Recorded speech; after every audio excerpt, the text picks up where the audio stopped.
We start our look back at the year that was with a sort of technology snowball that really just started rolling in 2023. A is for artificial intelligence. As intelligence gets integrated everywhere, we will all have superpowers on demand. There are both promises about the potential of AI and warnings about the peril. Hollywood's been warning us for a while. I think AI is one of the biggest threats. Hi, Barbie.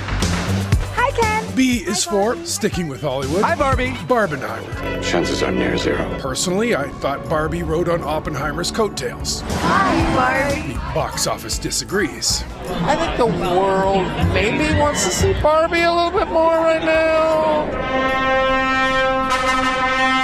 C is for coronation. Did it seem maybe a bit too formal for anyone? I dare Dominion to sue me. D is for Dominion.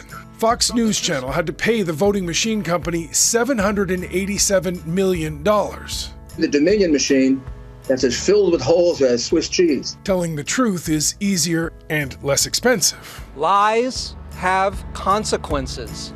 When the election comes. E is for election. Good. We can't say when Canadians will go to the polls, but our neighbors to the south have a big one coming in November. We got a lot of work to do. Brace yourself. They're poisoning the blood of our country. That's what they've done. This is bullying. F is for fabulist. It's a word describing someone who makes up stories, like ousted Congressman George Santos. I'll be back. Farmington, please. Now, G is for guns. In just a matter of a few weeks this past spring in the U.S., Shots fired, shots fired. there were 5 cases where people were shot over mix-ups, for going to the wrong door, or because a ball rolled onto the wrong lawn. That's all it took. We just never expected it in a million years. The market is leaving people behind. H is for housing. This is a crisis. If you're in construction, things are going to get busy. They have to. You need to eat to live. I is for inflation, arguably the word of the year. Shrinkflation is painful too. It's not illegal. It could be seen as sneaky. Dylan Brooks, that looks good. It is! J is for jumper, as in basketball. Canada won a bronze in the Worlds this past summer. Good! And is now considered a contender going into the Paris Olympics. We want to win. We want to win every time we step out on the floor. K is for Kremlin, which claims it had no involvement in the August plane crash that killed Yevgeny Prigozhin. The head of a Russian mercenary group had 2 months earlier led a mutiny that lasted just 1 day. Now, L is for lukewarm, which the world was not in 2023.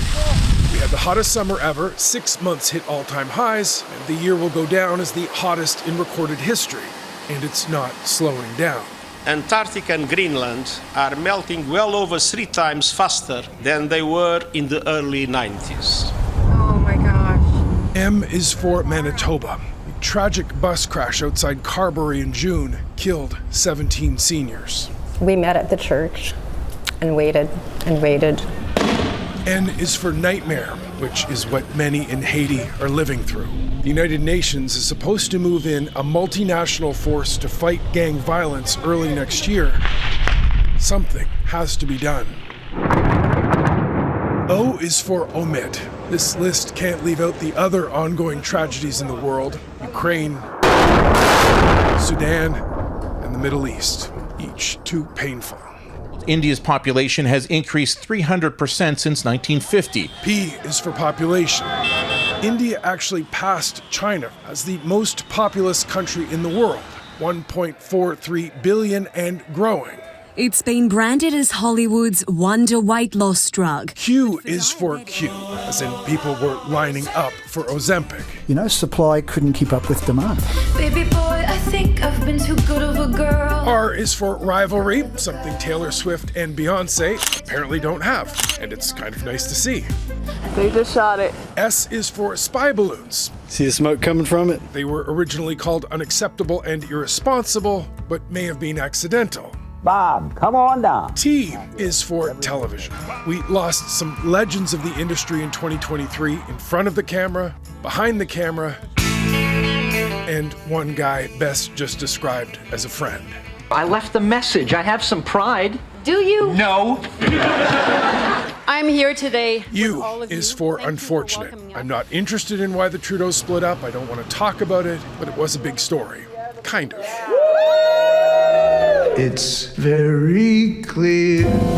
V is for voices. We lost some legends in 2023, from Tony Bennett to Tina Turner to Sinead O'Connor. This is a historic day. W is for, well, we'll see. Shohei Ohtani signed for $70 million a year for 10 years. And I still remember when my beloved Expos let Gary Carter go because he was making $2 million a year.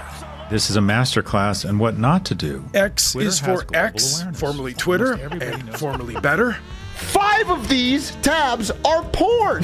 One of them is Twitter. That is bad branding. Biting the lawn ornaments. Y is for yarn, another word for story. There were a few fun ones about bears this year.